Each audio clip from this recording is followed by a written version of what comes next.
Welcome back, everybody. It is time for our good news story of the day. Jahmal Cole is an activist, a community leader who has dedicated his life to improving the south and west sides of Chicago. Please welcome Jahmal. Good morning, Jahmal. Morning. Thank you for joining us. Thank you for having me. How y'all doing today? So good. we all can use some good news around here. Tell us about My Block, My Hood, My City. Yeah, it's kind of a movement in Chicago to bring people together. Unfortunately, Chicago is the most segregated city in the country, is what they say. Teenagers from the south and west side of Chicago, they've never been downtown. They've never waved for a taxi. They see Lake Michigan and they say, what ocean is that, right? And it's not their fault, right? It's just that they don't have resources in the community. So what we do is we take teenagers from these divested communities on educational field trips, and we expose them to different cultures, different professions, and different cuisines, stuff like that. And what was there a moment, a true impetus? What was the reason? How did you come up with this exact idea? Just volunteering at Cook County Jail. I always wanted to be a public speaker. And when I got to the jail, nobody wanted to hear me speak. And so I just said, hey, man, since you know everything, where are you from? And they'd be like, well, my block is 21st Street and my hood is a low end. And I'd be like, well, why you say my block and my hood with all this passion? You don't own nothing.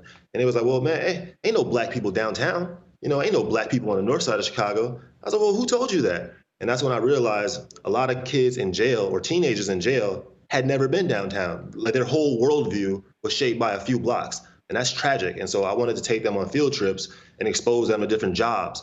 If there's 15 currency exchanges in your neighborhood and no banks, if you ask a kid, what's a job at a bank, they don't know because they've never been to a bank. So I was like, let me bring these kids to banks so they can see all the different jobs at banks. And so what other kinds of services do you provide for the community?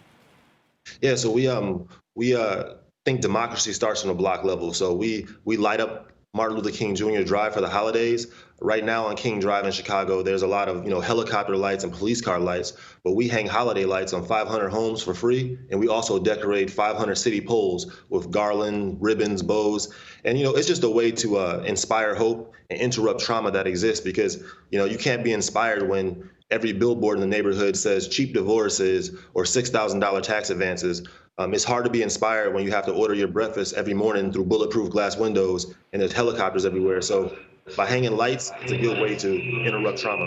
It's such a brilliant concept. Kelly and I are runners. We like to take runs often. We do it for exercise and to clear our head, but you do it for a more important reason. Tell us about that.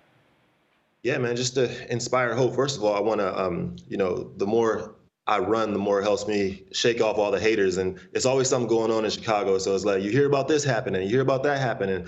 Well, I try to stand guard at the door of my thoughts. So I protect myself and protect what comes in. And by jogging, it's a good way to build confidence. And I can also say hi to the police officers when I'm jogging. I can say hi to the paramedics. I can wave hi to everybody in the currency exchange lines or the methadone clinic lines.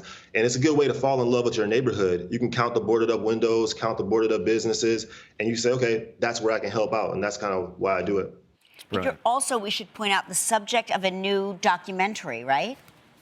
Yes, so documentary crew's been following me around for like the last 5 years. It's really embarrassing, obviously, because they saw, my home get foreclosed. Everybody's like, oh, you run a successful nonprofit, but to do that, man, I had to really sacrifice a lot, stand on a lot of corners and sell self-published books. And it was just tough, man. But if you do what you love, like you organically start building relationships that'll help you be successful. So I'm glad that I was able to share my journey with the world so they can see what it's like to start a social impact movement. You're such a great role model for everybody, for all ages. It is really impressive to see what you're doing, and we appreciate you telling us more about it. Continued success. Nice to meet you. Nice to meet y'all too. Thanks for having me. Really great.